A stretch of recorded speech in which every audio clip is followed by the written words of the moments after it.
Bond. James Bond. I'm not James Bond. Welcome to chess, ladies and gentlemen. Appreciate you guys stopping by very much, taking a look at my stuff. I went back and I have the final game between Magnus Carlsen and Wesley.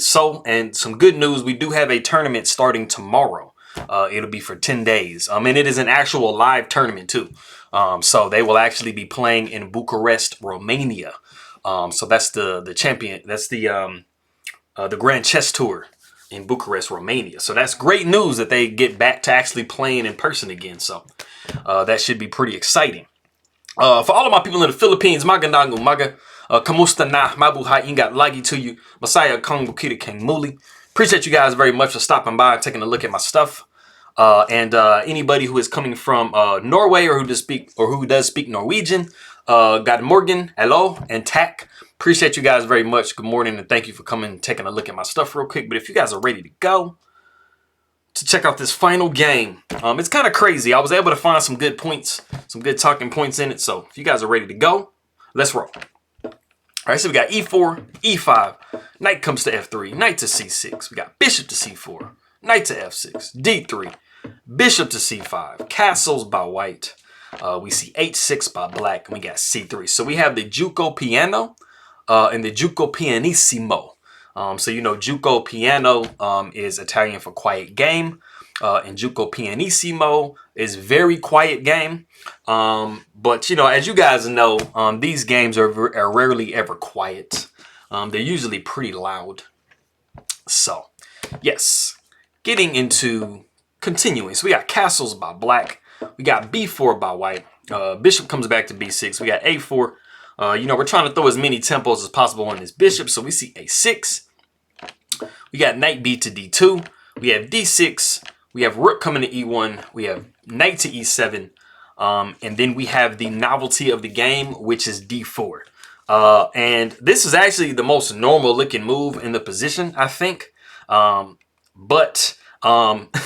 As to show you guys the other moves that were actually played in this same position before we came to the novelty, you've seen bishop back to b3, you've seen rook to a2, you've seen knight down to f1, and you've seen h3. So as you guys can see, out of all of those, d4 is probably the most normal looking move, especially this rook to a2.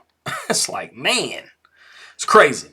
Anyways, so d4 is the novelty. So we see pawn takes d4, pawn takes d4. We got d5. You know, white has just too good of a looking center, so we got to try to break that up somehow. We got e5, so it's a nice little in-between move. Carlsen throws in the way. We got knight over to h5. We have bishop down to f1, so we've saved all our pieces here, you know. We got knight over to f4.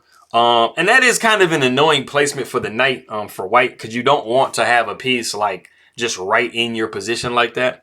So we got knight to b3, and then we have knight e to g6. You know, of course, we're preparing after the bishop takes to take back with the knight, so we're actually doing pretty good. We got a5, bishop comes back to a7. Bishop does take f4, knight does take f4. We got queen down to d2. Knight comes back to g6. So something I will say about the position is white is actually doing very well in this position. They have pretty much developed all their pieces. Of course, their bishop has come back to the home rank, but you know, they command a really crazy amount of space, and that's something that's like really kind of like stands out for the entire game is white's space advantage. So we got knight to c5, and then we have f6 by black. Now, you know, something that you probably are thinking in this position as black is you got to try to free your pieces up. You have to try to free your position up as much as possible because, you know, all of these pawns and this knight all in your like set side of the board, they're really kind of suffocating black. So, you know, you're trying to, you know, create some space as much as possible. And you guys know c5 is not possible. So f6 seems to be the logical thing to do. Unfortunately, in this position, it does allow white to go bishop to d3 and to attack this undefended knight. And you don't really have a good way of defending it. So this just allows a really nice, like, you know, tempo from white. If we backed up here, though, after knight did come to c5, two moves that were pretty superior. Actually, bishop just taking c5 and just getting rid of the knight altogether, and then actually going bishop to g4. And then, you know, it's kind of like a little weird. you know, the knight is kind of weirdly, it's not weirdly placed, but it's a very legitimate attack that you have to respond to by white. So you'll probably see something like rook to a3 or something like that. So this is just kind of like, you know, some ways to kind of put white on their heels just a little bit. But like I said, after f6, we do see bishop to d3. And the thing about it is, from black's perspective, you know, f6 seems like a really good thing to do, but you always have to make sure that you're calculating, you know, your opponent's counterattacks. And that's one of the things I think that a lot of people don't do. You know, we're playing a game and stuff like that. We're so focused on our own attack and what we're trying to do that we fail to like pay attention to what the opponent has the ability to do. And it can put us into some really bad spots. We see f5, and this is not really something that you want to do because your whole point for playing f6 was to try to disrupt, you know, the nice center that white has. And now you pretty much just, you know, white has a passed pawn. You know, you've pretty much just taken 2 tempos to move your pawn to f5. So it didn't quite achieve what Wesley So was setting out to do. We see bishop back to c2. We got rook to e8. We have g3. And g3 is a nice move because you guys hear me talk all the time about restricting knights. You know, it's basically taking these 2 squares away from the knight. So as you guys can see, the knight is very strangely placed now on g6. It would have to try to maybe do some redirecting to get back to, you know, kind of where it wants to, which, I mean, probably going knight to f8, coming back down is probably not the worst thing to do. It's actually probably a good plan for black, but we see bishop takes c5, pawn takes c5. We have bishop to e6, which, I mean, it kind of is a developing move, but unfortunately, the fact that you have these 2 pawns on light squares, I mean, the bishop just really doesn't have a lot of like influence in the position, and it's a really bad piece. So you really want to try to get rid of it if you can. So the rook A comes to b1. We see rook to b8. We got rook to e3. So the nice little rook left. Knight comes to e3, and we see rook e to b3. And as you guys can see, white is putting an insane amount of pressure on black. You know, they have all of these pieces just kind of trained on the weakness that black has in their position. So it's forcing very defensive moves for black. So we see queen to c8. We got knight over to h4. And there's a very specific plan behind this move. So we see rook over to f8. We got knight down to g2. Now, knight to g2 is planning to redirect the knight. You know, of course, it was on the rim before, but redirecting it to f4, where it's going to have a lot of influence. As you guys know, black doesn't have a dark square bishop, so, you know, white is literally able to play on the dark squares all day. So that's what Carlsen is trying to take advantage of here. So we see bishop back to d7. And, you know, of course, in this position here, you know, you don't want to go something like g5 because you're going to see h4. And white is just going to be opening your king side. So, I mean, you know, this is an exception to like restricting knights because usually they're like little subtle movements like g3 or something like that, or c3. That's going to restrict the knights. But, you know, in this particular case, restricting the knight will have really bad consequences. So don't do that. Bishop comes back to d7. We see h4 by white. And then we see bishop to a4.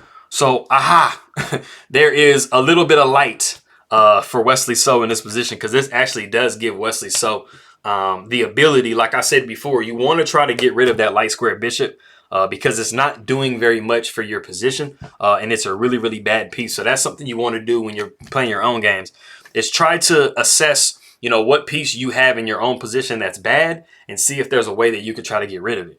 And so white's light square bishop is much better than black's light square bishop. So being able to trade it off is a joy. So rook 3 comes to b2. We see bishop takes c2. And then we see queen takes c2. And we've reached a point in the game that if you want to go ahead and stop the video and see what really nice move black has in the position, go ahead and do so real quick. Okay, cool. So the unfortunate thing for Wesley So in this particular game is his position has been kind of miserable for a while. It's been really hard for him to kind of get his pieces out there. It's been hard for him to kind of open the game up. You know, he's kind of stuck right now, you know, defending, you know, this weak pawn here. You know, you don't really have the ability to really push it because, I mean, there's just such a clamp on the position. And that's what happens when, you know, you have so much more space than your opponent. But it's actually at this point in the game that Wesley So actually has a really good opportunity to start to open the game up and to cause some problems for white. And the move in the position is actually f4. Now, it kind of seems like it's giving away a pawn, but you, instead of just thinking of the pawn being gone, you want to try to think about like the activity that you get from the pawn being gone. And it is a pawn sacrifice, but it gives black a really, it opens up black so much more. So, you know, we would see if you did try to take back with the knight thinking, okay, well, I got, you know, I'm just going to grab the pawn. Let me get it with my knight. You would actually see rook takes f4. After rook took f4, pawn would take f4. Then you got the queen coming and penetrating in. So, yeah, like I said, I mean, you gave up that pawn initially, but you are getting a lot of counterplay. And then after the king came to f1, the rook would come to f8. And you guys can see this pawn is gone. And you have a really open position for white. You know, you are down the exchange, but you're going to get some good stuff. So if the rook was to take on b7, which probably is the suggested move, queen would come to h3, king would come to g1, queen would go to g4 with check again, king would come to f1, and black is basically trying to draw the position. Now, if you don't want to draw as white, and you think I'm up the exchange, I'm up a pawn, 2 pawns, my position is just too good, and you go to king to e1, rook is going to take on f4. And as you guys can see, you're looking at checks down here with the queen. The queen is going to get centralized. The rook can be taking this pawn and stuff like this here. You could try to throw a check in, but the king is just going to sidestep that and be good to go. And you guys can see there's just too much attack for black in this position here. So this position is completely overwhelming for black. So this was something, it would have been really nice to have seen him do this in that position. But backing up, the main reason why this was a possibility was because of queen takes c2. It might have been kind of counterintuitive because you want to keep those rooks on that line. But rook taking c2 is actually far superior because this queen is just way too nicely placed. It's protecting this f4 square. It's protecting this pawn. It's also protecting the a5 pawn. So the major issue is, you know, the fact that you're moving the queen off of such a dominant square. And it does allow that f5 to occur. You know, and of course, like I said, you're not worried about b6 because you're going to take with the c pawn. And you guys can see that you have this, you know, you have this pin down this c file, so you're good to go. But, you know, after queen takes c2, we did see knight to c6. And as you guys can see, you know, there's a little bit to worry about, I guess, as white. But the thing about it is you can very easily just move right back to queen to d2. And you're back defending all of the points that I mentioned. But we do see queen to c3. And interestingly enough, f4 is actually still live in the position. It's still capable of being played. It's not as strong as it was one move before, but it can definitely still be played. And it is actually the best move in the position. But we do see g5. So like I said before, you know, black is kind of, you know, opening up their position a little bit. We got pawn takes d5, pawn takes g5. We see f4. We got king down to g7. We see king to f2. Rook to h8. We got pawn takes g5. We got rook to h2. After rook to h2, we see queen to f3. And as crazy as it sounds like it's just overkill defended. f4 is actually still possible. Because if you do see f4 in this position, it's not crushing for white. But after queen was to take, we see queen to h3. And you got some pressure rolling, you know.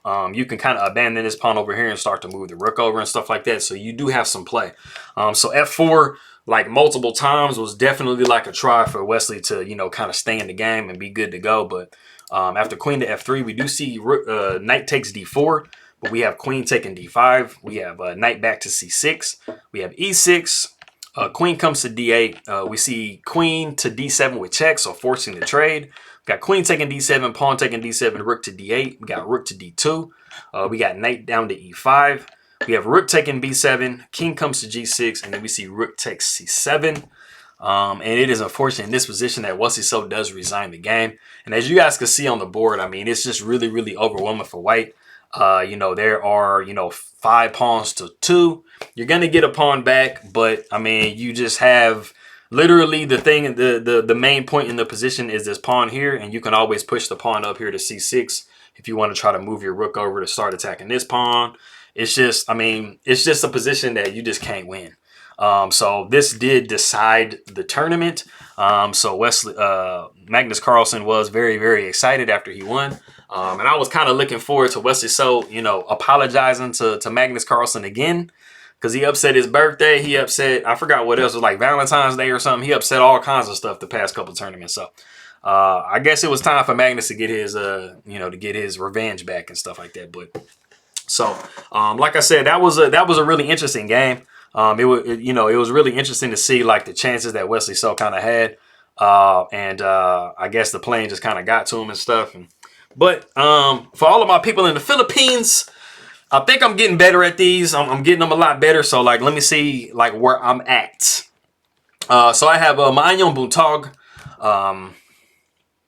Mayad na Agahan, Ninebag na Bigat, Masantos ya Kabusan, Marhe na Aga, Buenos Dias, Maanyong Aga, Mapia na Uma, Kapian Kapu nu Dios.